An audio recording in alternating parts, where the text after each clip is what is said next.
आज हम स्टार्ट कर रहे हैं अपना टॉपिक सीक्वेंसेस एंड सीरीज़। तो सबसे पहले हम सीक्वेंस को देखते हैं, सीक्वेंस क्या चीज़ है। हम सब जानते हैं कि जो सीक्वेंस है वो रफली स्पीकिंग क्या है, arrangements of objects in some specific order. Objects की बात करें तो यहाँ पर हम नंबर्स को ले आते हैं। दरअसल हम रियल नंबर्स पे काम कर रहे हैं, तो नंबर्स भी नहीं है, हम ख़ास तौर पर रियल नंबर्स की बात कर रहे हैं। तो हम जब सीक्वेंस की बात किया करेंगे तो वो होगी arrangement of real numbers, right. मैं ये भी बताता चलूँ कि हम जिन सीक्वेंसेस की बात किया करेंगे वो इन्फिनिट सीक्वेंसेस भी होंगी। यानी हम ये कह सकते हैं कि ऐसा फंक्शन जिसकी domain set of natural numbers है, ठीक है जी, और range of course set of real numbers होगी, ठीक है जी। ऑफ कोर्स हम इन्फिनिट सीक्वेंस की बात कर रहे हैं, राइट जी। तो सीक्वेंस क्या है जी, एक ऐसा फंक्शन जिसकी डोमेन क्या है, set of natural number. Sequence की जो nth टर्म होती है उसको हम an से डिनोट करते हैं, ठीक है जी। इसको जनरल टर्म या nth टर्म भी बोलते हैं, इस बात का आपको पता है, ओके जी। अगर आपके पास किसी सीक्वेंस की nth टर्म है तो आप सीक्वेंस को कैसे लिखते हैं, यूं करके ब्रैकेट लगा के n फ्रॉम 1 टू इन्फिनिटी, क्योंकि अंडरस्टूड है कि हम इन्फिनिट सीक्वेंसेस की बात कर रहे हैं। Domain set of natural numbers है n from 1 to infinity, right जी। तो सम टाइम हम सिंपली ऐसे लिख दिया करेंगे ब्रैकेट लगाकर n फ्रॉम 1 टू इन्फिनिटी लिखने की जरूरत नहीं हुआ करेगी, क्योंकि अंडरस्टूड हो जाएगा हमारे लिए, राइट जी। सीक्वेंसेस की एग्जांपल्स देखते हैं। ये आपके पास 1 2 3 4 ये सीक्वेंसेस की एग्जांपल्स हैं, इनको अभी दोबारा देखते हैं डिटेल से। हम बात करने जा रहे हैं नेक्स्ट बाउंडेड सेट की। अच्छा, बाउंडेड सेट क्या है हमने पहले पढ़ा हुआ। मैं फिर बता दूं, हम रियल एनालिसिस में काम कर रहे हैं। हम अब जिन सेट्स की बात करेंगे या जिन सीक्वेंसेस की बात करेंगे वो रियल सेट्स होंगे या रियल सीक्वेंसेस होंगी। जिन फंक्शंस की बात करेंगे वो रियल फंक्शंस होंगे, राइट जी। तो हम सबसे पहले बाउंडेड सेट को देखते हैं। बाउंडेड सेट क्या था? बाउंडेड सेट क्या था? रियल नंबर्स का वो सेट, सबसेट, ठीक है जी, जो बाउंडेड अबव भी हो और बाउंडेड बिलो भी हो, राइट, जिसका अपर बाउंड में मिल जाए और लोअर बाउंड में मिल जाए, ठीक है जी। तो इसके बारे में पढ़ा था कि बाउंडेड सेट था। तो बाउंडेड सेट की एक और डेफिनेशन भी करते हैं। डेफिनेशन तो दरअसल वही है, लेकिन बाउंडेड सेट की जो डेफिनेशन हम आमतौर पर देखते हैं वो कुछ और अंदाज से लिखी होती है। अब फर्ज कर लें हमारे पास एक सेट है A, ये सबसेट है रियल नंबर्स का। हमने इसे बाउंडेड कब कहा? जब इसका अपर बाउंड भी हो और इसका लोअर बाउंड भी हो, ऐसे कहा था। अब फर्ज कर लें अल्फा इसका एक अपर बाउंड है और बीटा इसका एक लोअर बाउंड है। तो अपर बाउंड और लोअर बाउंड की डेफिनेशन के मुताबिक होगा क्या? सेट ए के जितने भी एलिमेंट्स हैं वो अल्फा से छोटे या बराबर होंगे और बीटा से बड़े या बराबर होंगे for all x belongs to A, ठीक है जी। अल्फा जो कि अपर बाउंड है तो सेट के तमाम एलिमेंट्स अल्फा से छोटे या बराबर होंगे। बीटा जो कि लोअर बाउंड है तो सेट के तमाम एलिमेंट्स बीटा से बड़े या बराबर होंगे, सिंपली, ठीक हो गया जी। इसके बाद हम एक काम करते हैं, हम दरअसल इसको, है तो ये भी एक इंटरवल, लेकिन सेट के तमाम एलिमेंट्स जो ए सेट के तमाम एलिमेंट्स हैं जो इस इनइक्वालिटी को सेटिस्फाई करते हैं, इस चीज़ को एक और अंदाज से लिखना चाह रहे हैं। वो दूसरा अंदाज क्या है ज़रा देखिएगा। फ़र्ज़ कर लेते हैं हमारे पास यहाँ पर k है, एक नंबर जिसको मैंने कैसे चूज़ करना है, मैक्सिमम ऑफ बीटा का मॉड अल्फा का मॉड। जी, हमें नहीं पता कि अल्फा और बीटा पॉजिटिव है या नेगेटिव है, कुछ भी हो, जीरो भी हो सकते हैं, जो मर्जी हो, हमने इनका मॉड लेना है। यानी अगर ये नेगेटिव हैं तो भी पॉजिटिव हो जाए, राइट जी। तो पॉजिटिव करेंगे तो इनमें से, दोनों में से जो मैक्सिमम वाला है वो चूज कर लेंगे, ठीक हो गया। और उसको हमने क्या नाम देना है? के का। तो डेफिनेटली के क्या होगा? के एक पॉजिटिव रियल नंबर होगा। जो हमने कैसे चूज करना है? अल्फा जो कि अपर बाउंड था सेट ए का, बीटा जो कि लोअर बाउंड था सेट ए का, इन दोनों का मॉड लेके इनमें से जो मैक्सिमम वो चूज कर लेना है। अब लॉजिकली देखें तो अब हम ये कह सकते हैं कि सेट के जितने भी एलिमेंट्स हैं लाइक एक्स, उनका मॉड, एक्स का मॉड लेस और इक्वल टू के, ये बात लिखी जा सकती है, ठीक हो गया जी। तो for all x belongs to A. तो बाउंडेड सेट की डेफिनेशन हम इस तरीके से भी कर सकते हैं कि अगर हमारे पास कोई सेट ए है, ऑफ कोर्स वो रियल नंबर्स का सबसेट है, तब बात करेंगे, ठीक है जी। तो उन सेट के अंदर मौजूद जितने भी एलिमेंट्स हैं एक्स, उनका अगर मॉड लेस और इक्वल टू के वेयर के is a fixed positive real number, ये क्या है के? It is a fixed positive real number, तो हम कहेंगे कि जो सेट ए है वो बाउंडेड है। और बिल्कुल इसी हिसाब से अगर हम किसी फंक्शन की बात करें या सीक्वेंस की बात करें, वो बाउंडेड कब होगा? फंक्शन की बात करते हैं तो फंक्शन बाउंडेड कब होगा? जब फंक्शन का जो रेंज सेट है वो बाउंडेड हो। जैसे फंक्शन का सुप्रीमम हमने क्या डिफाइन किया था? फंक्शन के रेंज सेट का सुप्रीमम। फंक्शन का इन्फिमम हमने क्या डिफाइन किया था? फंक्शन के रेंज सेट का इन्फिमम। ऐसे ही फंक्शन बाउंडेड कब होगा? जब फंक्शन का रेंज सेट बाउंडेड होगा। रेंज सेट कैसे बनता है? एक्स की वैल्यूज डोमेन की है जो हमने पुट करनी है, बदले में जो हमें वैल्यूज मिलनी है जो रेंज में शामिल है वो एफ ऑफ एक्स होनी है। तो सिंपली हम कह सकते हैं एक फंक्शन बाउंडेड कब होगा? जब ऑफ कोर्स हम रियल वैल्यूड फंक्शन की बात कर रहे हैं, राइट? जब एफ ऑफ एक्स का मोड लेस और इक्वल टू के हो, जहां पर के क्या है? वही some fixed positive real number. और बिल्कुल ऐसे ही ए एन अगर हमारे पास किसी सीक्वेंस की nth टर्म है तो सीक्वेंस बाउंडेड कब होगी? बिल्कुल वैसे ही जब सीक्वेंस की nth टर्म का मॉड लेस और इक्वल टू के हो, जहां पर के क्या है? वही some fixed positive real number, right जी। यहां पर ऑफ कोर्स हम क्या लिखेंगे? फॉर ऑल फंक्शन के लिए लिखेंगे for all x belongs to domain of F. और चूंकि सीक्वेंस की डोमेन का हमें कंफर्म हो गया कि वो फिक्स्ड है, वो सेट ऑफ नेचुरल नंबर्स है, तो इसके लिए हम क्या लिखेंगे? एन फ्रॉम 1 टू इन्फिनिटी, या लिखेंगे for all N belongs to the capital N. Capital N का पता है वो सेट ऑफ नेचुरल नंबर्स को कहते हैं। For all N belongs to N, जैसे मर्जी लिख सकते हैं आप जी। नेक्स्ट है जी इंक्रीजिंग सीक्वेंस। इंक्रीजिंग सीक्वेंस कब होगी?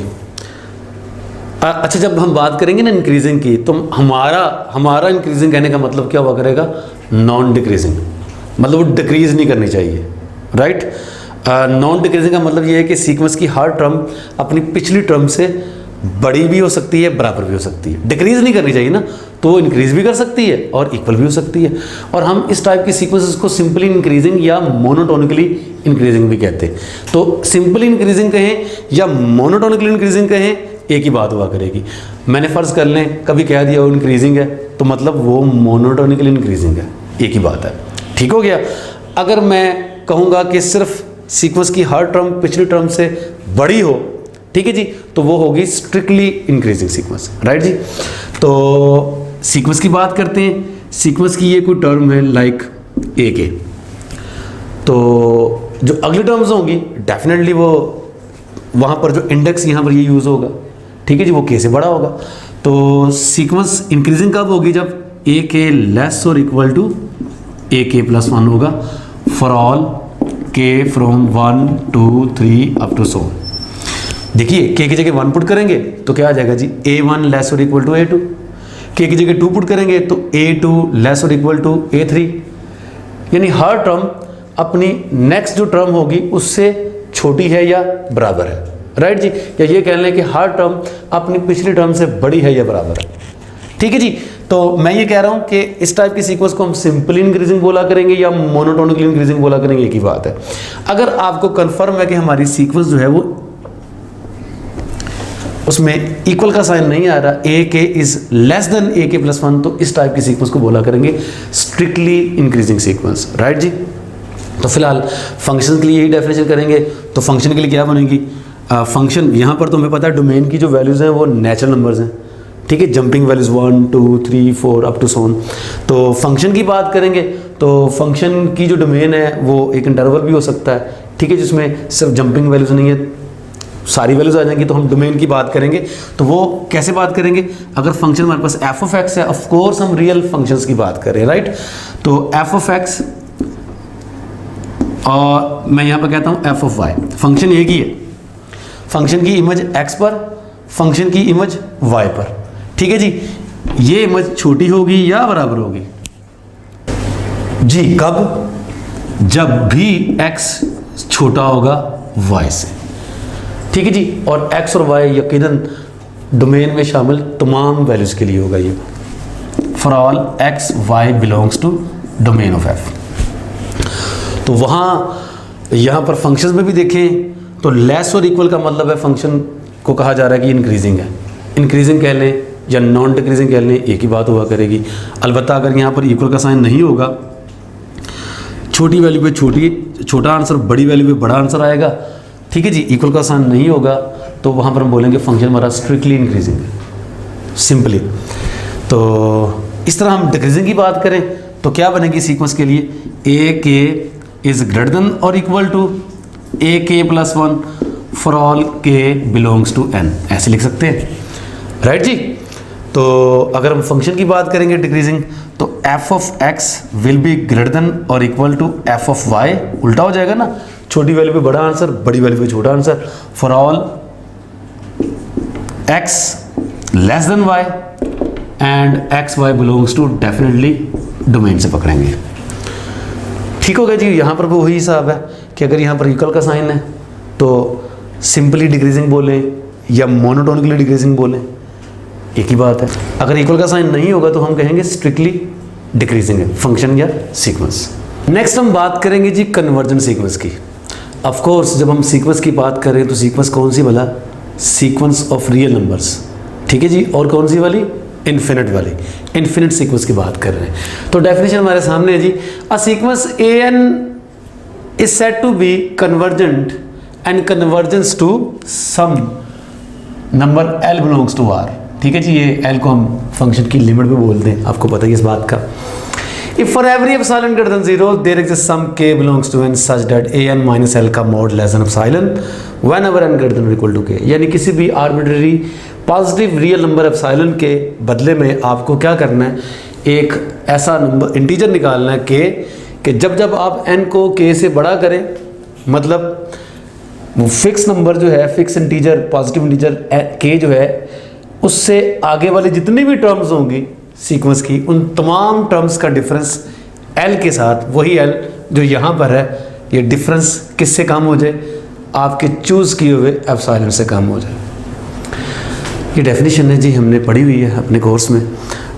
इस डेफिनेशन को कॉन्साइड करना किस डेफिनेशन के साथ, वो डेफिनेशन जो हम पढ़ते नहीं है लेकिन आमतौर पर हम लिमिट्स उसी डेफिनेशन से निकालने की कोशिश करते हैं। डेफिनेशन तो असल में उसे कहा नहीं जा सकता, लेकिन एक आइडिया था जिस आइडिया की बेस पर हम लिमिट निकालने की कोशिश करते थे इनिशियली। उस आइडिया को इसके साथ रिलेट करें तो मेरा ख्याल है हमें काफ़ी इस पे टाइम लग जाए, लेकिन हम कोशिश करते हैं थोड़ा सा इस चीज़ को एलैबोरेट करने की। तो क्या है जी, यहाँ पर देखिए, फ़र्ज़ कर लें एप्सिलॉन आपने चूज़ कर लिया, एक वक्त में सपोज 1 चूज़ कर लिया, तो फ़र्ज़ कर लिया हम इस अजम्पशन के साथ चल रहे हैं कि इस जो सीक्वेंस है उसकी लिमिट एग्जिस्ट करती है, ठीक है जी। तो इसका मतलब ये है कि एप्सिलॉन अगर आपने ये चूज़ किया है तो के आपको कोई नेचुरल नंबर मिलना है, और फ़र्ज़ कर लें जो के मिला है वो आपके पास क्या है जी, 500, फ़र्ज़ कर लें नेचुरल नंबर है जी। तो अब इसका क्या मतलब है कि 500 से आगे जितने भी नंबर्स हैं, मतलब 500वीं टर्म जो है सीक्वेंस की, उससे आगे वाली जितनी भी टर्म्स हैं, उन तमाम टर्म्स का डिफरेंस इस एल के साथ लेंगे तो वो किससे छोटा है जी, 1 से छोटा है। तो क्या ख्याल है जी, अब अगर आपने एक बार एप्सिलॉन को 1 चूज़ कर लिया, आपको के मिल गया 500, इसका मतलब ये है कि 500वीं टर्म से आगे वाली जितनी भी टर्म्स हैं, तमाम का डिफरेंस इस फिक्स नंबर एल के साथ 1 से छोटा है, राइट जी, एप्सिलॉन 1 में। तो अब अगर आप एप्सिलॉन को बढ़ा दें, मतलब एप्सिलॉन को 2 कर दें,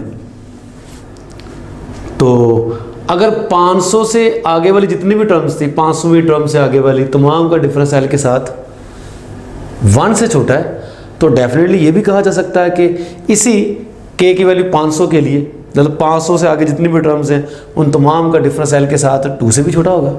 जो नंबर 1 से छोटे हैं वो डेफिनेटली 2 से भी छोटे हैं।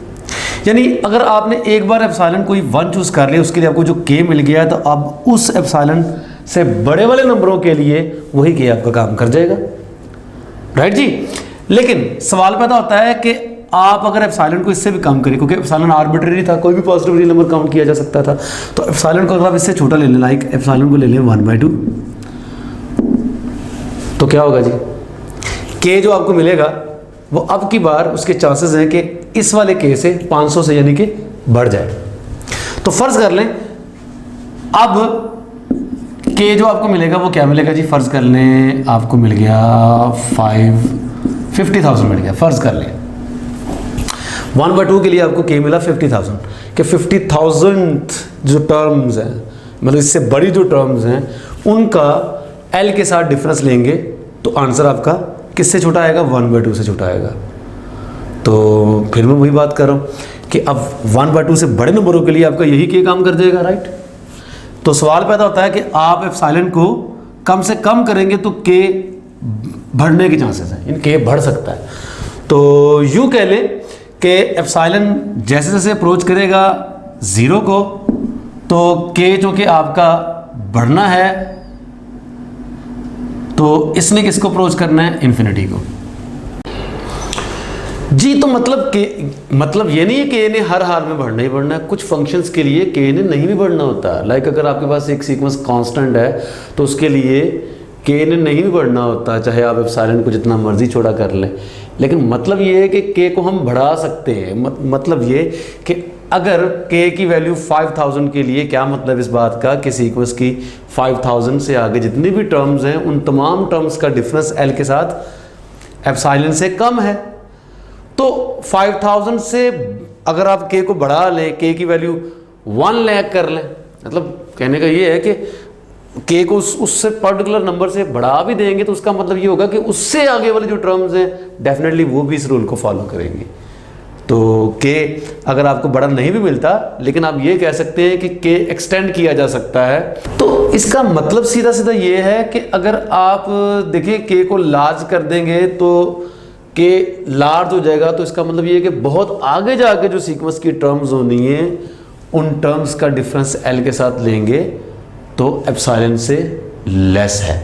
तो यहाँ पर हम ये बात कंक्लूड कर सकते हैं कि if N approaches to infinity, अगर एन बहुत लार्ज हो रहा है देन क्या होगा जी, ए एन माइनस एल, ये जो मॉड है, क्योंकि इसने रहना तो 0 या 0 से बड़ा ही है, ठीक है जी, 0 या 0 से बड़ा रहना है, तो ये नेगेटिव तो हो नहीं सकता, 0 हो सकता है या पॉजिटिव हो सकता है, जो कि किसी भी आर्बिट्री एप्सिलॉन से आप इसको लेस कर सकते हैं।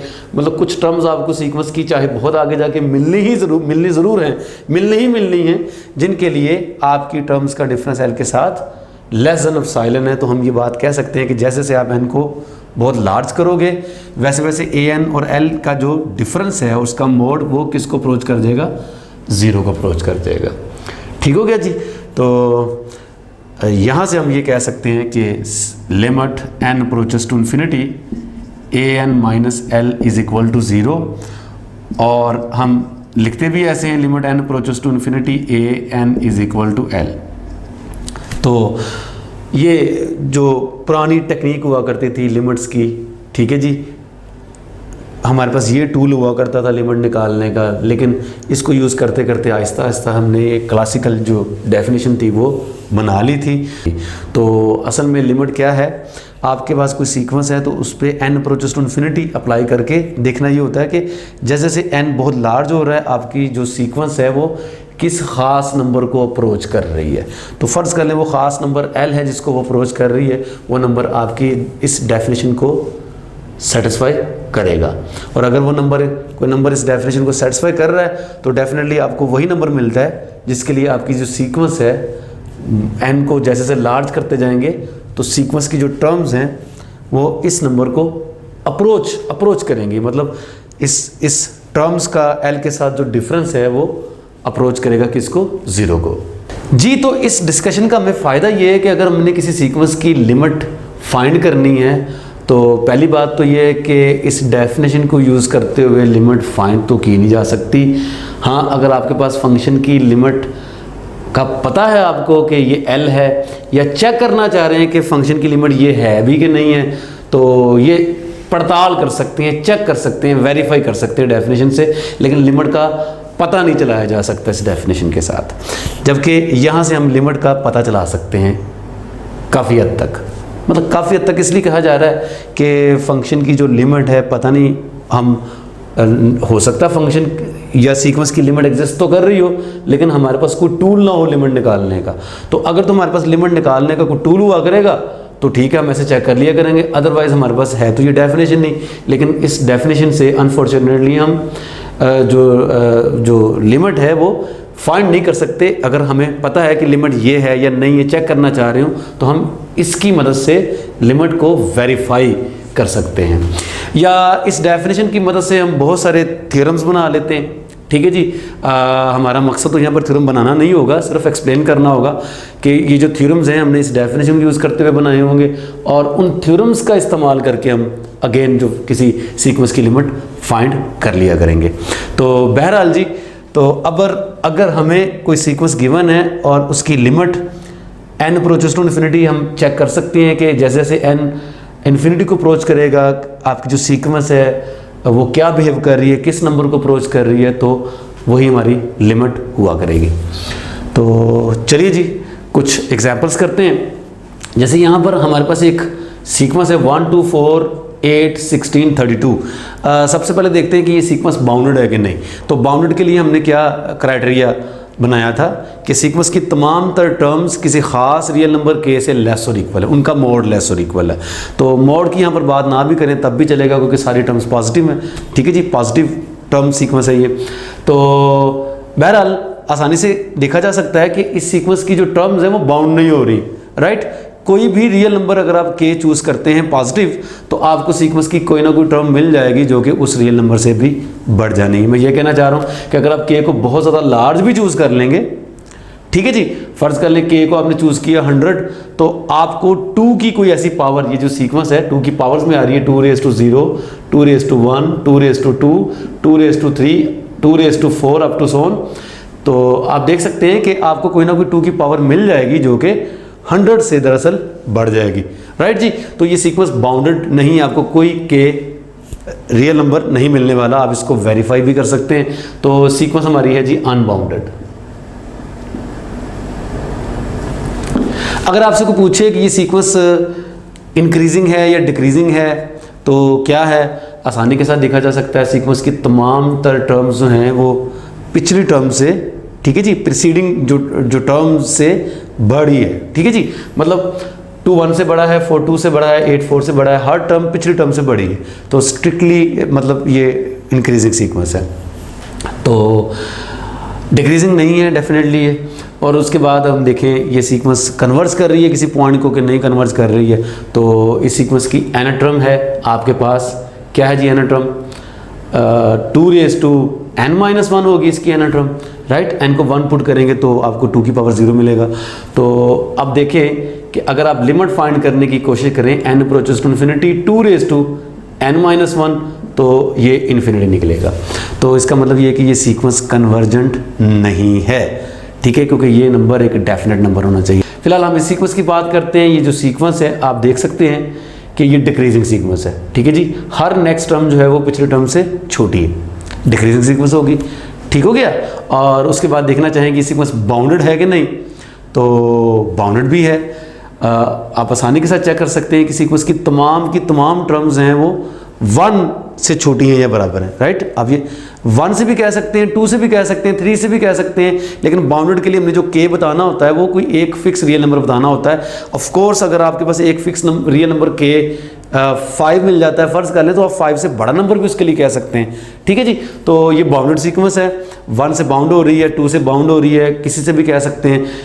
तमाम तर टर्म्स हैं वो सीक्वेंस की 1 या 1 से छोटी हैं, यानी आप ये बात लिख सकते हैं कि तमाम टर्म्स का मोड लेस है किससे, 1 से, या इक्वल है, ठीक है जी, for all n belongs to n। तो ये सीक्वेंस आपकी बाउंडेड हो गई है, बाउंडेड है। फिर हमने बात की ये डिक्रीजिंग सीक्वेंस है, ठीक है जी। और फिर कन्वर्जन का चेक करते हैं, तो इस सीक्वेंस की जो an है, n टर्म, वो 1/2 raised to n-1 है, ठीक हो गया जी। तो इस पे अगर आप लिमिट अप्लाई करेंगे n अप्रोचेस टू इन्फिनिटी, तो आप आसानी के साथ देख सकते हैं कि ये 0 आ रही है। तो ये जो सीक्वेंस है वो 0 को कन्वर्ज कर रही है। बहरहाल ये हमारे पास एक ऐसी सीक्वेंस है। आगे चलते हैं, इस एग्जांपल को देखते हैं। -1 1 -1 1 -1 1 सीक्वेंस की तमाम तर टर्म्स जो हैं हम उसके लिए कह सकते हैं कि an का मोड लेस और इक्वल टू 1 है, for all n belongs to n, यहाँ 1 भी रखा जा सकता है, 1 से बड़ा कोई भी रियल नंबर रखा जा सकता है। बहरहाल बाउंडेड की डेफिनेशन को ये सीक्वेंस मीट कर रही है, ये सीक्वेंस बाउंडेड है, राइट जी। बाउंडेड होगी, मोनोटोनिकली या सिंपली इंक्रीजिंग नहीं कहा जा सकता, क्योंकि इंक्रीजिंग के लिए इस सीक्वेंस की तमाम जो टर्म्स हैं उनको देखना वो पिछली टर्म से बड़ी होनी चाहिए। ये टर्म तो इससे बड़ी है, जबकि ये वाली टर्म इससे बड़ी नहीं है, बराबर भी नहीं है ऑफ कोर्स, राइट। तो ये इंक्रीजिंग सीक्वेंस ना हुई। डिक्रीजिंग सीक्वेंस भी चेक कर लेना नहीं है। डिक्रीजिंग के लिए हर टर्म अगली टर्म से छोटी होनी चाहिए, बराबर होनी चाहिए। तो भाई ये तो इससे छोटी है, जबकि ये इससे छोटी नहीं है, ठीक है जी। इंक्रीजिंग क्यों नहीं है? क्योंकि 1 इससे बड़ा है लेकिन -1 इससे बड़ा नहीं है। हर टर्म पिछली टर्म से बड़ी या बराबर नहीं है। डिक्रीजिंग क्यों नहीं है? हर टर्म पिछली टर्म से छोटी या बराबर नहीं है, राइट। तो ये मोनोटोनिक सीक्वेंस नहीं है, नॉन मोनोटोनिक हम इसको कह सकते हैं, मोनोटोनिक, राइट जी। और कन्वर्जेंट के बारे में क्या ख्याल है? ये जो सीक्वेंस है इसकी n टर्म अगर आप बनाएंगे तो वो -1 टू द पावर n निकलेगी। 1 पुट करेंगे -1 ऑफ कोर्स, 2 पुट करेंगे तो -1 की पावर 2 पॉजिटिव। तो ये इसकी n टर्म है। इस पे लिमिट अगर आप फाइंड करने की कोशिश करेंगे तो आप बड़े ही आसानी के साथ लिमिट के बारे में क्या कह सकते हैं कि नेगेटिव नंबर की पावर है ना, तो पावर इवन होगी तो आंसर 1, पावर ऑड होगी तो आंसर -1। तो 1 इफ़ n लार्ज है, चूँकि बहुत लार्ज वाले जो नंबर्स हैं उनमें नंबर्स इवन भी मिलेंगे आपको, ऑड भी मिलेंगे। तो डेफिनेटली 1 आंसर आएगा इफ़ n इज़ इवन, और -1 आंसर आएगा if n is odd, right जी। तो लिमिट यूनिक नहीं है। तो सीक्वेंस का जो हमने कन्वर्जेंट का एक फ़ौरन जो हम पहला रिजल्ट पढ़ते हैं वो यही होता है कि अगर किसी सीक्वेंस की लिमिट एग्जिस्ट करती है तो वो यूनिक होती है, ये आपको याद है। वो इससे प्रूव भी किया जा सकता है, लेकिन बहरहाल हमने यहाँ पर अपने इस सीरीज़ में, लेक्चर सीरीज़ में प्रूव तो करना नहीं। तो आपको याद होना चाहिए कि लिमिट के बारे में नहीं कह सकते कि ये कन्वर्जेंट है, सीक्वेंस कन्वर्जेंट नहीं है, क्योंकि इसकी लिमिट जो है वो यूनिक नहीं है, राइट। तो ये डाइवर्जेंट सीक्वेंस है। बाय द वे जो सीक्वेंस कन्वर्जेंट नहीं होती हम उसको डाइवर्जेंट का नाम देते हैं। तो नेक्स्ट देखिए sin 1, sin 1/2, sin 1/3, sin 1/4, sin 1/5 बड़ी आसानी से देखा जा सकता है। 1 रेडियन दरअसल 57.3 डिग्री तकरीबन इसके बराबर होता है, तो वो ये है। और इस पर साइन का आंसर कुछ भी आएगा 0, यहाँ पर साइन का आंसर 0 होता है, 0 पर, यहाँ पर 1 होता है, ठीक है जी, π/2 पर। तो 0 और 1 के दरमियान में कोई आंसर है। 1/2 को देखेंगे आप, तो जो 1/2 है वो 0.5, ठीक है जी, मतलब रेडियन में देखेंगे तो वो एंगल कम हो जाएगा। और चूँकि साइन फंक्शन डिक्रीजिंग फंक्शन है, उस पर आंसर इसका आपको पिछले आंसर यानी sin 1 से छोटा मिलेगा। आहिस्ता आहिस्ता आप देखें 1/3, 1/4, 1/5 अप टू सोन, आप 0 को अप्रोच कर रहे हो, तो जैसे जैसे 1/n 0 को अप्रोच करेगा, मतलब n अगर इन्फिनिटी को अप्रोच करेगा तो 1/n किसको अप्रोच करेगा? 0 को अप्रोच करेगा। और 0 का अगर अप्रोच करेगा 1/n तो फिर साइन जो है 1/n किसको अप्रोच करेगा? 0 को अप्रोच करेगा, ठीक है जी। तो बहरहाल जी इस फंक्शन ये जो सीक्वेंस है यहाँ पर an आपके पास क्या है? Sign 1/n। और ये जो सीक्वेंस है ये कन्वर्ज कर रही है, किसको कन्वर्ज कर रही है? दिस कन्वर्जेस टू 0, ठीक है जी, as n approaches to infinity, ठीक है जी, कन्वर्जेंट सीक्वेंस है। बाउंडेड के बारे में चेक कर लेते हैं। तो बिल्कुल मैंने आपको अभी बता दिया कि 1 से छोटे ही आंसर्स आने, ठीक है जी। तो इसका बाउंड जो है वो 1 है, ये सीक्वेंस 1 से बाउंड हो रही है। डेफिनेटली 1 से छोटे भी आपको कई नंबर मिल जाएंगे जिनसे ये बाउंड हो रही है, लेकिन बहरहाल 1 या 1 से बड़े नंबरों के लिए तो आप श्योरली कह सकते हो ये सीक्वेंस बाउंड हो रही है, बाउंडेड है। और ऑफ कोर्स मैंने अभी थोड़ी देर पहले बता भी दिया है कि ये डिक्रीजिंग सीक्वेंस है, क्योंकि जैसे जैसे 1/n आप n को बढ़ाओगे, n approaches to infinity, 1/n decrease होगा। और चूंकि साइन भी डिक्रीजिंग फंक्शन है तो साइन 1/n भी क्या होगा? डिक्रीज होगा, और 0 की तरफ ये अप्रोच करेगा। इससे पहले कि हम लिमिट्स की कुछ मजीद एग्जांपल्स करें, हम लिमिट्स के कुछ थ्योरम्स को स्टडी कर लेते हैं। बहुत सारे ऐसे रिजल्ट्स हैं लिमिट्स के बारे में। लिमिट्स का मतलब लिमिट्स ऑफ सीक्वेंसेस, ठीक है जी, इनसे रिलेटेड थ्योरम। तो बहुत सारे थ्योरम्स ऐसे हैं जो मैंने यहाँ पे लिखे नहीं है, जिनको डिस्कस करना बहुत ज़रूरी नहीं है, क्योंकि आप क्लास 12 से वो जो रिजल्ट्स है वो यूज़ करते आ रहे हैं, आपको उनका आइडिया है। मसलन वो किस तरह के रिजल्ट्स हैं कि आपके पास 2 सीक्वेंसेस हैं और दोनों कन्वर्ज करती हैं, ये रिस्ट्रिक्शन है, दोनों सीक्वेंसेस कन्वर्ज करती हैं, ठीक है जी। तो आप दोनों की लिमिट सेपरेट कर सकते हैं अगर दोनों के दरमियान में प्लस का साइन हो, यानी दोनों सीक्वेंसेस को ऐड करके जो सीक्वेंस बनती है उसकी लिमिट क्या होगी, दोनों सीक्वेंसेस की इंडिविजुअल लिमिट्स का सम, राइट। ऐसे ही अगर मल्टीप्लाई करेंगे तो भी मल्टीप्लाई करके जो नई सीक्वेंस बनेगी उसकी लिमिट क्या होगी, वो भी कन्वर्जेंट होगी, और वो किसको कन्वर्ज करेगी, दोनों की इंडिविजुअल लिमिट्स का प्रोडक्ट। ऐसे ये रूल डिवीजन में भी होल्ड करता है, लेकिन डिवीजन में कब करेगा, अगर डिनोमिनेटर की लिमिट 0 ना हो तो, राइट जी। तो बहरहाल दोनों की लिमिट एग्जिस्ट करनी ज़रूरी है। इस तरह कुछ और रिजल्ट्स भी थे, अगर किसी सीक्वेंस के साथ कोई नंबर k मल्टीप्लाई हो रहा है, कोई real number k fix constant, तो उसको आप लिमिट से बाहर ला सकते हैं, इस टाइप का भी एक रिजल्ट था, ठीक हो गया। और फिर इसके अलावा limit can be shifted inside the power, अगर लिमिट किसी सीक्वेंस की एग्जिस्ट करती है तो उसकी पावर n की लिमिट भी एग्जिस्ट करेगी, और वो क्या होगी, उस सीक्वेंस की लिमिट की होल पावर वही n या जो भी होगा, बहरहाल। तो ये भी हमने यहाँ पे डिस्कस भी करना है। तो इस टाइप के छोटे मोटे और भी जो रिजल्ट्स हैं वो आपने याद किए हुए हैं। लाइक मसलन अगर आपके पास कोई सीक्वेंस कांस्टेंट है, सीक्वेंस चेंज नहीं हो रही, तो उसकी लिमिट भी वही नंबर है, वही कांस्टेंट नंबर ही है, ठीक है जी। तो ये छोटे छोटे जो रिजल्ट्स हैं जो आपको ऑलरेडी आते हैं, आपने इनको याद करने हैं, याद रखने हैं, ताकि आप इनका इस्तेमाल कर सकें। यहाँ पर हम कुछ ऐसे रिजल्ट्स दे रहे हैं जो कि थोड़े से डिफरेंट है, ठीक है जी। तो सबसे पहले कन्वर्जेंट सीक्वेंस हमेशा बाउंडेड होती है, याद रखिएगा, कन्वर्जेंट सीक्वेंस हमेशा बाउंडेड है, यानी अगर कोई सीक्वेंस कन्वर्ज कर रही है तो वो बाउंडेड लाजमी है, ठीक है जी। अब इसकी एग्जांपल मैं क्या दूं, कोई भी सीक्वेंस अगर कन्वर्ज कर रही है तो वो बाउंडेड लाजमी होगी, आप उसका बिहेवियर चेक कर सकते हैं। इसका कंट्रा पॉजिटिव ना है, आपको पता है किसी भी इंप्लीकेशन का कंट्रा पॉजिटिव हमेशा ट्रू होता है। तो कन्वर्जेंट सीक्वेंस अगर बाउंडेड है तो फिर डेफिनेटली अनबाउंडेड सीक्वेंस कंट्रा पॉजिटिव बनाते हैं ना, इसका आपने नेगेशन इंप्लाइज इसका नेगेशन, तो अनबाउंडेड सीक्वेंस हमेशा डाइवर्जेंट होगी, ठीक है जी। बाउंडेड का उलट अनबाउंडेड और कन्वर्जेंट का उलट डाइवर्जेंट, तो अनबाउंडेड सीक्वेंस हमेशा डाइवर्जेंट होगी। लेकिन इस चीज़ का कन्वर्स ट्रू है कि नहीं, कन्वर्स क्या होगा भला, कि क्या बाउंडेड सीक्वेंस कन्वर्जेंट होगी कि नहीं, ये जरूरी नहीं है। बाउंडेड सीक्वेंस कन्वर्जेंट हो भी सकती है और नहीं भी हो सकती, ठीक है जी। इसके बारे में हम कुछ भी नहीं कह सकते। मसलन हमारे पास एक सीक्वेंस, हमने इसकी पहले एग्जांपल देखी भी थी, सीक्वेंस ये ले लें an इज इक्वल टू -1 की पावर n, ठीक है जी। ये सीक्वेंस क्या टर्म्स बना रही है बोला, -1 1 -1 1 -1 1 सोन। तो हमने देखा था ये सीक्वेंस बाउंड हो रही है, 1 से बाउंड हो रही है, 2 से बाउंड हो रही है, लेकिन ये डाइवर्जेंट है, कन्वर्ज नहीं करती क्योंकि इसकी लिमिट यूनिक नहीं है। अगर कोई सीक्वेंस बाउंडेड है तो ज़रूरी नहीं है कि वो कन्वर्जेंट है कि नहीं, वो कन्वर्जेंट हो भी सकती है, वो कन्वर्जेंट नहीं भी हो सकती, राइट जी। तो नेक्स्ट है जी हमारे पास छोटे छोटे रिजल्ट्स हैं। an अगर हमारे पास कोई सीक्वेंस है a को कन्वर्ज कर रही है, डेफिनेटली यहाँ पर मतलब यही है कि an a को कन्वर्ज कर रही है as N approaches to infinity, लेकिन ये लिखना ज़रूरी नहीं है, हैं अंडरस्टूड है।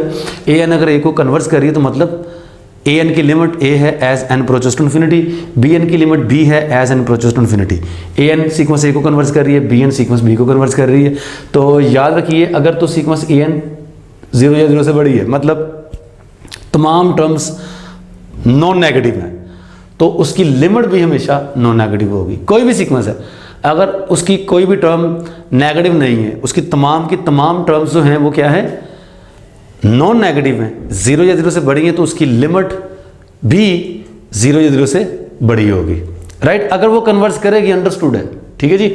और हमने लिखा भी हुआ है कि an a को कन्वर्ज करी, मतलब कन्वर्जेंट जो है ना वो नेसेसरी कंडीशन है। an अगर कन्वर्जेंट सीक्वेंस है और a को कन्वर्ज कर रही है, तो हम ये कह रहे हैं कि अगर an की तमाम टर्म्स पॉजिटिव हैं तो उसकी जो लिमिट है यानी a जो है वो भी पॉजिटिव भी है। तो इस तरह ये भी कह सकते हैं कि अगर सीक्वेंस an लेस और इक्वल टू 0 है for all n belongs to n, यानी नॉन पॉजिटिव टर्म्स है सीक्वेंस की, तो उसकी लिमिट भी नॉन पॉजिटिव होगी, यानी लिमिट भी 0 से बड़ी नहीं हो सकती। तो नेक्स्ट है जी, अगर an की तमाम टर्म्स bn जो सीक्वेंस है उसकी तमाम टर्म्स से छोटी हैं, तो फिर इसकी लिमिट भी a, इसकी लिमिट b, a भी b से छोटा होगा, राइट जी। अगर छोटी सीक्वेंस है, एक बड़ी सीक्वेंस है, तो छोटी सीक्वेंस की लिमिट भी छोटी होगी, बड़ी सीक्वेंस की लिमिट भी बड़ी होगी। अब मैं फिर बता रहा हूँ, मैं ये सारे रिजल्ट्स वहाँ पर यूज़ कर रहा हूँ जहाँ पर ये सीक्वेंसेस कन्वर्जेंट है, ठीक है जी। तो an पता नहीं यहाँ पर नेगेटिव टर्म्स वाली है या पॉजिटिव टर्म्स वाली है, कुछ भी हो, अगर an a को कन्वर्ज कर रही है तो फिर उसकी जो लिमिट, उसकी जो मॉड की लिमिट होगी, मतलब मैं ये कहना चाह रहा हूँ कि अगर सीक्वेंस आपके पास an कन्वर्जेंट है और वो a को कन्वर्ज कर रही है तो उसका जो एब्सोल्यूट वैल्यूज ले लेंगे आप टर्म्स की सीक्वेंस की, नई सीक्वेंस बनेगी an का मॉड, वो सीक्वेंस भी कन्वर्जेंट होगी और किसको कन्वर्ज करेगी, मॉड ऑफ a को, ठीक है जी। ऐसे ही अगर an आपका 0 या 0 से बड़ा है तमाम n के लिए, यानी an आपके पास पॉजिटिव टर्म्स सीक्वेंस है, तो क्या होगा जी, उसका जो स्क्वायर रूट वाली जो सीक्वेंस होगी, यानी an का स्क्वायर रूट लेके, तमाम टर्म्स का स्क्वायर रूट लेके सीक्वेंस की जो नई सीक्वेंस बनेगी वो सीक्वेंस भी कन्वर्जेंट होगी और किसको कन्वर्ज करेगी बोला, स्क्वायर रूट ऑफ a को। ऐसे ही अगर आपके पास कोई कन्वर्जन सीक्वेंस है, an a को कन्वर्ज करी तो उसकी पावर, अगर आप कोई भी पॉजिटिव इंटीजर आप चूज कर लें तो उसकी पावर जो होगी, पावर वाली जो सीक्वेंस बनेगी वो भी कन्वर्जेंट होगी और किसको कन्वर्ज करेगी, उसी नंबर की पावर को कन्वर्ज करेगी कि जो नंबर इस सीक्वेंस की लिमिट है, जो हमने ऊपर रेफरेंस इसका दिया हुआ। देखिए जी, एक बहुत अच्छा रिजल्ट है यहाँ पर। मैंने आपको जैसा कि पहले बताया था कि ये जो रिजल्ट्स हम कहाँ पर यूज़ करेंगे, डेफिनेटली हम वहाँ पर यूज़ करेंगे जब किसी सीक्वेंस की limit direct and approaches to infinity, जो हम लिमिट फाइंड करते हैं उस मेथड से लिमिट निकालनी मुश्किल हो रही हो, ठीक है जी। तो ये रिजल्ट्स हमने वहाँ पर यूज़ करने हैं। मतलब यहाँ पर अगर हमारे पास एक सीक्वेंस है, पॉजिटिव टर्म सीक्वेंस है, यानी नॉन नेगेटिव टर्म्स है उसकी, तो क्या होगा भला, आप an+1 ओवर an इसको सॉल्व करेंगे। इसको सॉल्व करके आपके पास नंबर फर्स्ट कर लें l आता है, यानी ये इसकी लिमिट एग्जिस्ट करती है, an+1 ओवर an की लिमिट अगर एग्जिस्ट करती है और आंसर l आता है, l अगर 1 से छोटा है तो जो सीक्वेंस an होगी वो 0 को कन्वर्ज करेगी, ठीक है जी, कन्वर्जेंट होगी और 0 को कन्वर्ज करेगी। l अगर आपका 1 से बड़ा है तो सीक्वेंस अनबाउंडेड होगी, डेफिनेटली सीक्वेंस अनबाउंडेड है तो वो डाइवर्जेंट भी लाजमी होगी, राइट। तो आप डायरेक्ट ये भी कह सकते हैं कि अगर l1 से बड़ा होगा तो सीक्वेंस कौन सी है जी, सीक्वेंस डाइवर्जेंट है, ठीक है जी। कौन सी वाली डाइवर्जेंट है, वो अनबाउंडेड वाली डाइवर्जेंट है, राइट। तो l अगर 1 के बराबर आ जाएगा तो फिर टेस्ट फेल हो जाएगा, ठीक है, यानी an+1 ओवर an की लिमिट अगर 1 के बराबर आ जाती है तो फिर हम कुछ नहीं कह सकते, ये टेस्ट फेल है, ठीक है जी। तो चलिए जी, ये बिल्कुल रेशो टेस्ट की जैसा है, बिल्कुल रेशो टेस्ट की जैसा। मैं इसलिए कह रहा हूँ ये रेशो टेस्ट नहीं है क्योंकि रेशो टेस्ट सीरीज के लिए, आप इसे रेशो टेस्ट ऑफ सीक्वेंसेस कह सकते हैं, ठीक हो गया जी। तो चलिए जी, कुछ एग्जांपल्स कर लेते हैं। ऑफ कोर्स हम ये वाला रिजल्ट वहाँ पर यूज़ करेंगे, मैं ख़ास तौर पर यहाँ पर इसकी एग्जांपल करवाने जा रहा हूँ। ये रिजल्ट हम वहाँ पर यूज़ करेंगे जहाँ पर सीक्वेंस की n टर्म की लिमिट आसानी से कैलकुलेट नहीं हो सकती। फॉर एग्जांपल, अगर आप सीक्वेंस की n टर्म ले लें 2n ओवर n का फैक्टोरियल, क्या प्रॉब्लम है इस सीक्वेंस की लिमिट के साथ। इस टाइप की कई सीक्वेंसेस आपके पास आई होंगी, n approaches to infinity, an की अगर आप लिमिट लेंगे तो क्या होगा, limit n approaches to infinity 2n over n factorial, ठीक है जी। यहां पर देखें इन्फिनिटी और इन्फिनिटी फॉर्म बन रही है, तो इन्फिनिटी और इन्फिनिटी फॉर्म जब बन रही हो तो लॉफ्टर लगाते हैं, है ना, ठीक है लगा सकते हैं, लेकिन यहां पर नहीं लग सकता, यहां पर n फैक्टोरियल है, ठीक है जी। इसका डेरिवेटिव आप नहीं फाइंड कर सकते, तो देखें अब इसकी लिमिट कैलकुलेट करना आसान काम नहीं है, तो हम यहाँ पर ये वाला रिजल्ट लगा सकते हैं।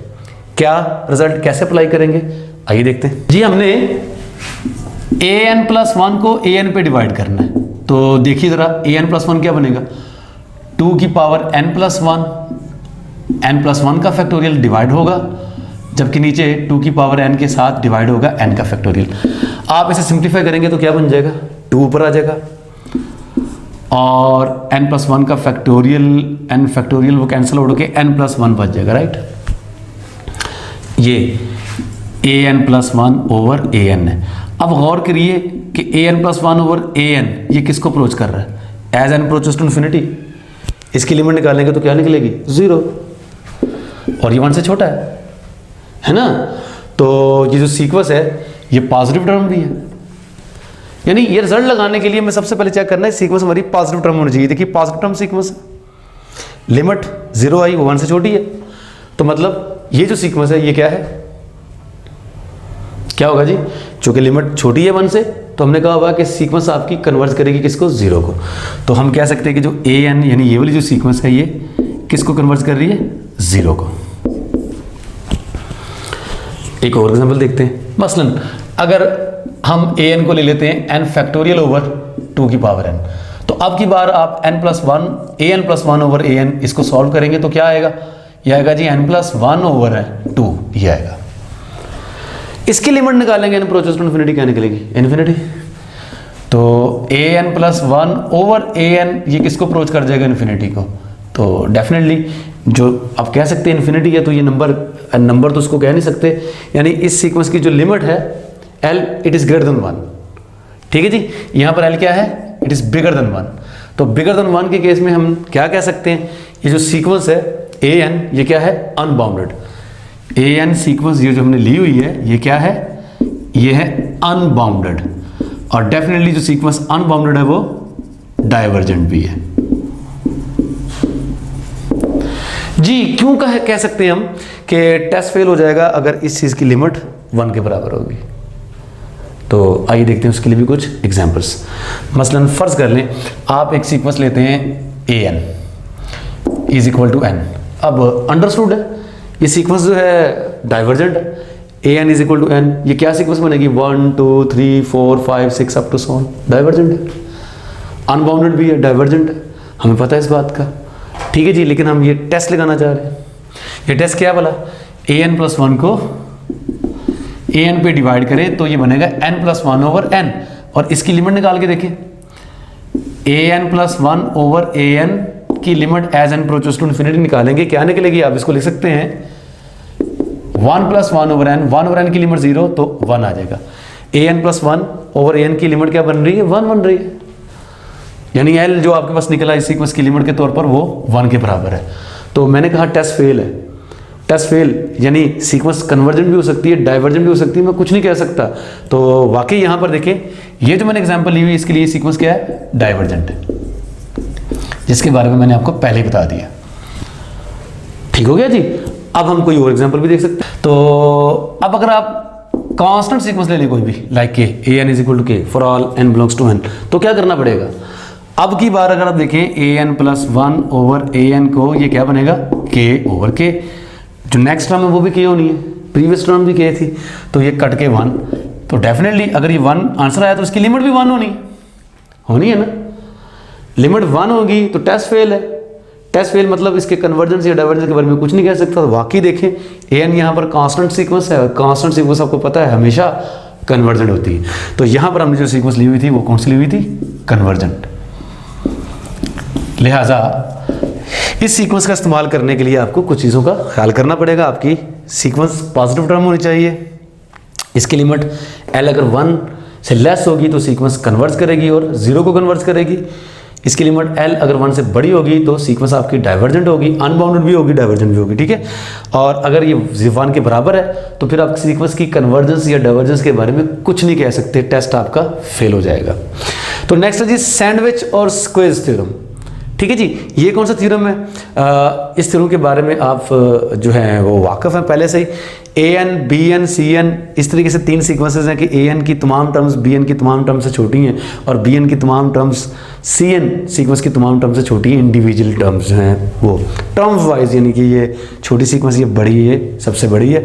तो क्या है जी, अगर सबसे छोटी वाली सीक्वेंस और सबसे बड़ी वाली सीक्वेंस दोनों की लिमिट सेम है, यहाँ पर हमने ए कहा हुआ, ए एन भी ए को कन्वर्ट कर रहे हैं, तो फिर लाजमी तौर पर दरमियान वाली जो सीक्वेंस है उसकी लिमिट भी ए ही होगी।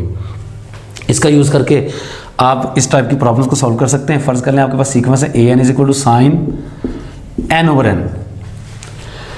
यहाँ पर भी आप लिमिट कैलकुलेट तो की जा सकती है, लेकिन यहाँ पर लॉपिटर रूल नहीं लगाया जा सकता, मैं पहले बता दूँ, क्योंकि साइन एन इन्फिनिटी को अप्रोच नहीं करेगा as N approaches to infinity, क्योंकि साइन एन बाउंडेड फंक्शन है, पता है ना आपको।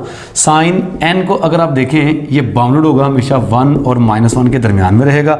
एन पे डिवाइड कर लें तो ये क्या आ जाएगा, sine N over N is less equal to 1 over N. अब ये देखो ये जो सीक्वेंस है ये 0 को कन्वर्ट कर रही है, और इत्तेफाक से ये वाली सीक्वेंस भी 0 को कन्वर्ट कर रही है। तो सैंडविच या स्क्वेज थ्योरम क्या कहता है आपको कि ये वाली जो सीक्वेंस होगी ये भी ज़ीरो को ही कन्वर्ज करेगी। ठीक हो गया। अलबत्ता मैं आपको ये बताता चलूँ कि कभी भी सैंडविच थ्योरम का इस्तेमाल आपने नहीं करना अगर छोटे और बड़े फंक्शंस की लिमिट्स अलग अलग आ जाए। यानी ये ना कहिएगा तो क्या हुआ, लिमिट्स अलग अलग आ गई हैं, लिमिट्स एग्जिस्ट तो कर रही हैं ना दोनों की, छोटे की और बड़े फंक्शन की। ऐसा नहीं होता, दोनों फंक्शंस की लिमिट एग्जिस्ट करनी चाहिए और दोनों फंक्शंस की लिमिट क्या होनी चाहिए, सेम होनी चाहिए।